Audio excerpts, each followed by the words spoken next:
Pues bien, este es un tema que, aunque es bastante desconocido para los cardiólogos en general, ¿de acuerdo? Sí que ha suscitado cierto interés en los últimos años con la aparición, o mejor dicho, con la publicación de la Guía Europea de Cardiología en el año 2020 sobre recomendaciones deportivas en pacientes cardiópatas. Si bien es cierto que es un tema bastante farragoso, porque como os podéis imaginar se trata de todo el espectro de la cardiología y las diferentes indicaciones, recomendaciones, pautas de seguimiento que vamos a hacer desde el punto de vista del ejercicio de cada uno de estos pacientes. Vamos a tratar de sistematizarlo y de simplificarlo lo más posible a lo largo de la siguiente presentación. Entonces, para empezar, lo primero que quiero que tengáis claro son una serie de mensajes iniciales.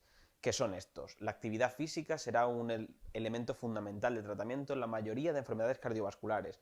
¿Por qué? Porque ha demostrado que supone una disminución en la mortalidad, una reducción en la mortalidad a nivel cardiovascular y a nivel total. Si bien además en nuestra sociedad occidental los hábitos de vida cada vez más sedentarios y las mayores prevalencias de sobrepeso y obesidad lo hacen de vital importancia. No tenemos que olvidar también que el ejercicio puede desencadenar episodios de muerte súbita cardíaca, sobre todo en pacientes cardiópatas con una cardiopatía avanzada o en pacientes con un estilo de vida muy sedentario. No obstante, el riesgo de esta muerte súbita cardíaca es proporcionalmente muy escaso frente a los potenciales beneficios que podemos obtener realizando actividad física. Por último, también, como cardiólogos en general, nuestras consultas cada vez tendrán más de estos pacientes con una cardiopatía establecida o con factores de riesgo cardiovascular que querrán realizar programas de entrenamiento físico específico y tendremos que saber valorar en la consulta qué factores hay a favor, qué factores hay en contra, qué les podemos recomendar que hagan o qué les tenemos que desaconsejar o incluso contraindicar según su situación clínica.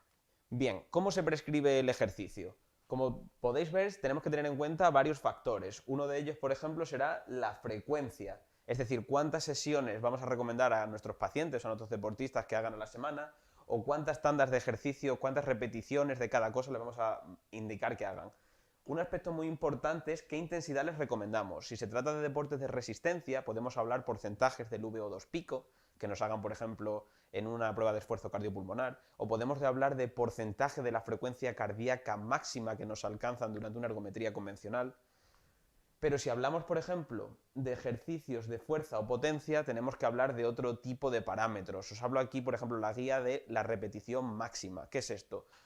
Simplemente tenemos que tener en cuenta que un RM sería la mayor carga de trabajo que puede desarrollar un músculo mío, un grupo muscular, ¿de acuerdo? Pero solo una repetición. De la manera más gráfica posible, sería la pesa con con más kilogramos que puede levantar, por ejemplo, mi bíceps, pero solo una vez. Es decir, si yo puedo levantar 10 kilos una vez y no puedo con 11, pues 10 kilos será mi 1RM. Por tanto, yo podré plantear ejercicios con un porcentaje de 1RM. Es fácil entender que será 5RM, pues la máxima carga de trabajo que puede realizar un músculo, un grupo muscular durante 5 veces. Es decir, si yo he dicho que mi bíceps tiene un RM de 10 kilogramos, pues en este caso, por ejemplo, a lo mejor yo puedo levantar 5 veces 8 kilogramos, pero no lo podré hacer más veces. Y lo mismo, puedo expresar también la intensidad de trabajo que yo le pongo a mi paciente como un porcentaje. También podemos utilizar el porcentaje de reserva cardíaca, etc. Otra serie de factores que tenemos que emplear cuando prescribamos ejercicio, el tiempo. ¿Vale? Importantísimo. ¿Cuánto tiempo hace de ejercicio al día? ¿Cuántos días hace de ejercicio a la semana? ¿Cuánto va a durar mi programa de entrenamiento? ¿De acuerdo? Además, esto también será muy útil para que, sobre todo los pacientes, más que los deportistas, se puedan ir marcando metas a corto plazo que va a facilitar la adherencia. ¿Qué tipo de ejercicio? Bien, los tipos de ejercicios los podemos distinguir de varias modalidades. Por ejemplo, no es lo mismo hacer ejercicios de resistencia, que de fuerza, que de velocidad, que de coordinación, de equilibrio. Es decir, ¿qué estoy recomendando? En relación con esto, me interesa mucho que os fijéis en este cuadro de aquí que nos aporta la propia guía. Como veis, dividimos los ejercicios en función de si son habilidad, potencia, mixto o resistencia. Y dentro de cada uno de esos grupos hacemos un subapartado de intensidad baja, media y alta. ¿Por qué es esto interesante? Porque a lo largo de, como ahora después veremos en las distintas patologías, a lo largo de la guía, veremos que nos recomiendan, pues mi paciente puede hacer ejercicio mixto de intensidad moderada, mi paciente puede hacer ejercicios de resistencia de intensidad ligera. Y será esto lo que nos marcará la clave, por ejemplo, si tenemos un mixto de intensidad media, pues mi paciente podrá hacer estos. Si tiene solamente resistencia baja, pues podrá hacer esto, si no podrá hacer estos otros, ¿de acuerdo? O sea que interesante ese tipo de ejercicio que mi paciente podrá desarrollar según su situación clínica. Por último, también interesante el modo de ejercicio y entrenamiento. Desde un punto de vista metabólico no se nos escapa que el ejercicio puede ser aeróbico, ¿de acuerdo? O puede ser anaeróbico, por encima de ese segundo umbral anaeróbico, con las implicaciones que ello tendrá.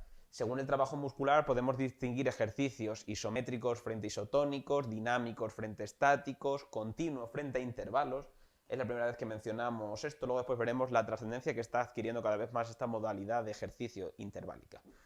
Y por último, aquí en la parte inferior derecha de la diapositiva os he dejado una tabla en la que podéis ver las distintas, porque alguien me puede decir, pero ¿cuál es una intensidad baja? ¿Qué es una intensidad media? ¿Qué es una intensidad alta? Pues bien, lo podemos ver en función de distintos parámetros del paciente, como por ejemplo puede ser el VO2 max o la frecuencia cardíaca máxima o una escala de esfuerzo subjetiva como la escala de Borg, por ejemplo. Entonces, yo sabréis, mi paciente, imaginaros, lo más habitual a lo mejor, una ergometría convencional. Si mi paciente está trabajando con una frecuencia por debajo del 55% de la frecuencia cardíaca máxima que me hizo en esa ergometría convencional, estará haciendo una intensidad baja, un ejercicio suave. Si sube a 50-74%, estaremos en moderada, 75-90, alta, más de 90, intensidad muy alta. Es decir, distintas cosas que nos pueden ayudar a saber en qué rango se está moviendo mi paciente y en qué rango se debe mover según lo que yo le prescriba.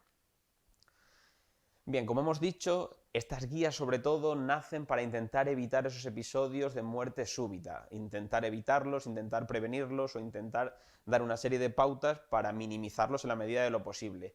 La incidencia real de los episodios de muerte súbita cardíaca en los deportistas es desconocida. ¿Por qué? Porque es tremendamente variable. Como podéis ver, esto también es un dato que aparece refrendado en la propia guía, oscila entre 1 y 5.000 por cada millón.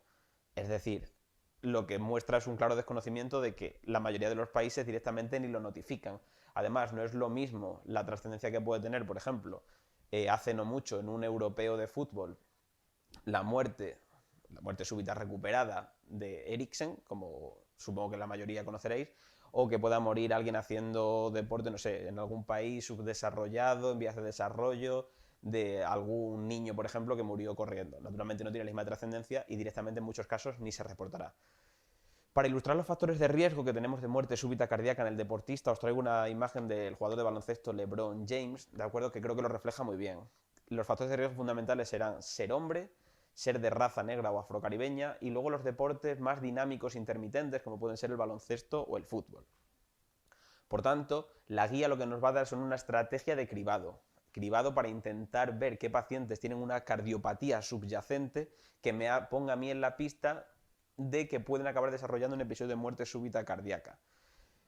Diferenciaremos fundamentalmente dos grupos de pacientes. Pacientes, deportistas, personas en general, porque muchos de ellos serán sanos. Hablaremos de jóvenes cuando tengan menos de 35 años y hablaremos de no jóvenes cuando tienen más de 35 años. Los episodios de muerte súbita cardíaca en los jóvenes, en los menos de 35 años, están liderados por las miocardiopatías, en segundo lugar por anomalías coronarias y en tercer lugar por aortopatías. Sin embargo, en los mayores de 35 años los episodios de muerte súbita cardíaca prácticamente los monopolizan, como podéis ver, la enfermedad coronaria aterosclerótica. Bien, ¿y cómo vamos a hacer el cribado de estas enfermedades cardiovasculares? Pues en pacientes jóvenes nos vamos a centrar en antecedentes, exploración física y electro, siendo esto último, obviamente, como podéis imaginar, lo más rentable. Ahora bien, si mis pacientes no son del grupo de jóvenes de menos de 35, sino que están en más de 35, pues además de los antecedentes, exploración física y electro, también les haremos una evaluación por factores de riesgo cardiovascular. Os traigo aquí a la derecha de la diapositiva las tablas SCORE. Las tablas SCORE nos dan un riesgo cardiovascular mortal a 10 años. Para conocer el riesgo cardiovascular total, es decir, mortal y no mortal, hay que multiplicar por 3 en el caso de los varones y por 4 en el caso de las mujeres. Y a la izquierda de la diapositiva os traigo probablemente la recomendación más general de esta guía europea de recomendaciones deportivas, que es que el ejercicio presenta un efecto positivo sobre los factores de riesgo cardiovascular y además existe una relación clara dosis-efecto entre el ejercicio y la mortalidad cardiovascular total. En todo paciente sano tendremos que recomendar 150 minutos de ejercicio de intensidad moderada, ¿vale? Ejercicio fundamentalmente de resistencia, distribuido como en 5 días a la semana. O podemos plantear 75 minutos, es decir, la mitad, distribuido en 3 días, pero en ese caso de una intensidad alta, una intensidad más vigorosa. Como veis, esto es una clase de recomendación 1 con un nivel de evidencia A, es decir, el máximo. Además, es beneficioso intentar duplicar estos tiempos, es decir, alcanzar 300 minutos de resistencia moderada o esos 150 minutos de ejercicio de una intensidad alta.